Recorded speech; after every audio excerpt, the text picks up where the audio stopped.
How do you understand balance? Do we get to be balanced, or balance is a constant journey, experience of duality, of the opposites, good and bad? We never really reach that destination of balance.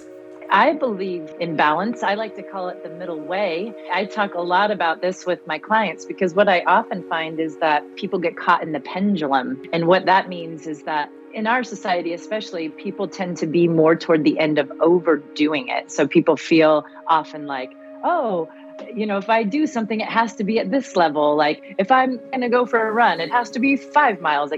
It wouldn't be good enough if I just did a mile. So if I'm not going to do 5, I might as well not do anything. I feel like I often encounter this. And then what happens when you're in these extreme places, then the pendulum swings you all the way back to the other end, where if you're overdoing it, then you come to underdoing it.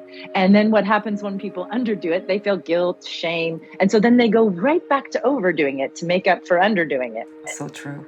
Yeah. And so what I teach people in order to find your middle, the reason why people often don't come to the middle is because when you're too used to overdoing it, you feel like the middle is too easy. But it's okay for things to be easy. It's like conditioning yourself that a run around the block is better than nothing. It doesn't have to be 4 miles. And so you have to begin to practice feeling that choosing the middle way, helping yourself to feel comfortable there. It's okay if things feel easy. It's okay if you do just a little. It's like retraining yourself that. I love the way you say that. It's okay to be easy. We deserve that, to navigate this reality at ease and not distressed. Yeah, I mean, what that makes me think about is that when we think about how we want to treat ourselves, when we're talking about this middle way, it's like this quote that I like to say is like, what would it be like to be me without judgment? And what that means is like, I can just be here on this earth as a human and be making choices, and sometimes they're good and sometimes they're not so good,